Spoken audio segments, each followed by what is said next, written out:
मापी को जोड़ते हैं तो वह धारामापी यह बताता है कि उस परिपथ में धारा प्रवाहित हो रही है या नहीं हो रही, और हो भी रही है तो किस दिशा में हो रही है। तो इस चीज को यह शो करता है। कौन?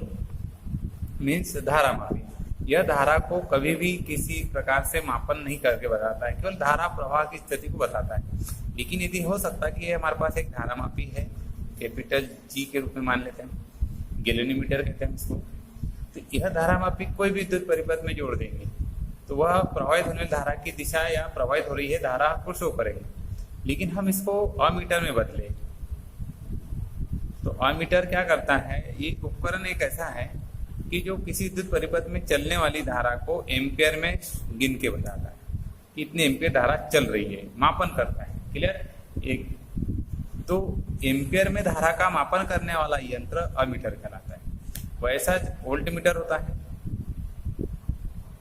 तो वोल्टमीटर भी क्या करता है, ये किसी विद्युत परिपथ में जो वोल्टेज होता है उसको वोल्ट में गिनता है। ये दो चीज होगी इसमें, यह परिपथ में धारा को एम्पियर में और यह वोल्टेज को वोल्ट में मापन करके बता देता है। तो इस प्रकार के इसमें परिपथ में हमको इसका यूज करते हैं। अब दूसरी चीज, हम अमीटर में यदि धारा करें तब कोई परिपथ में जो धारा चल रही है वो पूरी की पूरी बताना चाहिए उसने कितनी चल रही है, तब हम उसको कहीं पाएंगे। वोल्टेज भी क्या होना चाहिए कि वोल्टेज की भी स्थिति वही होना चाहिए। तो एक विद्युत परिपथ में हम धारामापी है उसको अमीटर में बदलना चाहे, अमीटर को बनाना चाहे धारामापी से, तो कैसे बनेंगे? तो अमीटर में बदलने के लिए यहाँ पे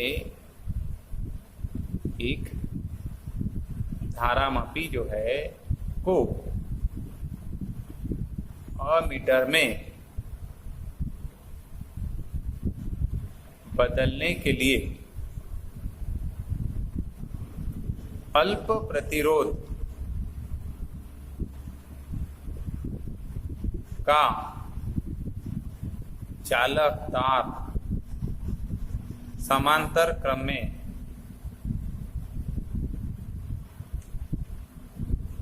जोड़ दे। अब ये क्यों? क्योंकि धारा परिपथ में पूरी की पूरी फ्लो होना चाहिए, बहना चाहिए, तब धारा का मापन सही हो पाएंगे।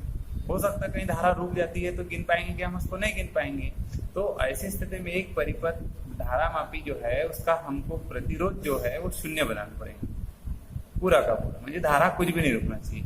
तो उसके प्रतिरोध को शून्य बनाने के लिए एक अल्प प्रतिरोध का चालक तार समांतर क्रम में, जैसे धारामापी है तो इसके साथ हम इस तरह का एक अल्प प्रतिरोध का चालक तार जोड़ देंगे। अल्प प्रतिरोध है ये, जिसको हम शंट कहते हैं। तो इस तरह से बना हुआ टोटल उपकरण जो बनेगा ये अमीटर का है। क्लियर? ये हो गया आपका अमीटर। ठीक, एक धारामापी को अमीटर में बदल डाले हमने। फिर उसके बाद इस धारामापी में जोड़े गए प्रतिरोध जो है उसका प्रतिरोध जो है इस शंट जो है एक ऐसा जोड़ा है अल्प प्रतिरोध का, तो इसका प्रतिरोध होना चाहिए IG इंटू यस अपॉन में I माइनस IG के लिए। IG जो है इसमें चलने वाली धारा जो है I की, तो यहाँ IG हो गई ये धारा और इधर चलने वाली धारा IS। क्लियर? ऐसा होना चाहिए। तो एक आदर्श अमीटर का प्रतिरोध शून्य बनाना पड़ेगा हमको, होता है तो उसके अकॉर्डिंग हम धारामापी को बनाएंगे, उसका प्रतिरोध शून्य है तो ऐसा जोड़ना पड़ेगा। अब यदि वोल्टमीटर में बदलना है तो वोल्टमीटर के लिए उल्टा कर देंगे, उसका प्रतिरोध बहुत ज्यादा होना चाहिए, उसमें धारा को पूरी रोक के रखना चाहिए उस समय तक। तो उसके लिए उसका प्रतिरोध बहुत ही ज्यादा मुझे अनंत होना चाहिए। क्या होना चाहिए? अनंत होना चाहिए।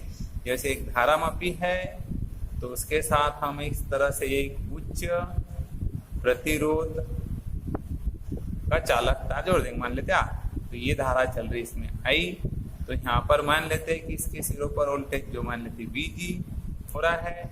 तो उस अवस्था में यहाँ पर इस जोड़े गए तार का जो प्रतिरोध है टोटल G प्लस R हो रहा है। तो यहाँ पर यदि हम ओम के नियम से देखें तो VG बराबर क्या हो जाएगा आपका voltage I into G plus R या R प्लस G। तो यहाँ से हो जाएगा VG अपॉन में I, VG अपॉन में I, फिर इधर क्या है R, तो ये G को ला लो इधर बराबर R। तो इतना प्रतिरोध होना चाहिए वोल्टमीटर को बनाने के लिए धारामापी से। और इसका प्रतिरोध जो है एक आदर्श वोल्टमीटर का प्रतिरोध कैसा होना चाहिए? अनंत होना चाहिए। तो इसी के रूप में हम अंतर लिख सकते हैं। अंतर में इस प्रकार से कि दोनों में अंतर लिखना चाहे तो क्या लिखेंगे हम, तो अमीटर और वोल्टमीटर, है ना। तो अमीटर और वोल्टमीटर ये क्या करता है, धारा को काय में मापता है, धारा का मापन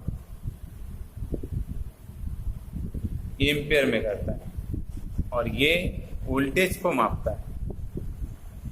काय का मापन करता है, वोल्टेज का मापन काय में करता है, वोल्ट। क्लियर। दूसरे कंडीशन, एक आदर्श, वेरी इंपॉर्टेंस, क्लियर, ये पॉइंट मोस्ट इंपॉर्टेंस है परीक्षा की दृष्टि से, एकदम इसको दिमाग में रट डालो, घोट डालो, कुछ भी करो, इसको याद रख लो। परफेक्ट अमीटर बनाना है तो कैसा बनेगा, कैसा होना चाहिए, एक आदर्श, आदर्श मीन्स आइडियल, बहुत ही अच्छा, जिसमें कोई दोष न हो, आदर्श होता है, समझ गए। तो यहाँ पर आदर्श अमीटर का प्रतिरोध जो है वह शून्य होना चाहिए। कैसा होना चाहिए, शून्य।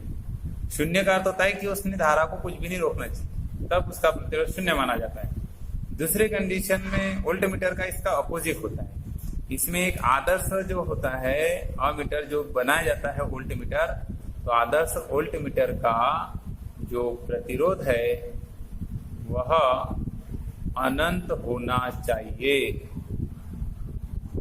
कैसा होना चाहिए, अनंत होना चाहिए। एक आदर्श जो हमारे पास वोल्टमीटर हो तो उसका प्रतिरोध कैसा होना चाहिए, अनंत होना चाहिए। तीसरी कंडीशन, तीसरा अंतर, तीसरा अंतर है कि इसे यदि हम बात करें धारामापी के साथ, इसे धारामापी के साथ कैसा अल्प प्रतिरोध का चालक तार कैसे क्रम में, समांतर क्रम में जोड़कर बनाया जाता है, पर बनाया जाता है, ये इसकी विशेषता है। लेकिन इसकी विशेषता क्या है, इसको किस क्रम में, अल्प की जगह यहाँ क्या लेंगे आप, उच्च लेते हैं।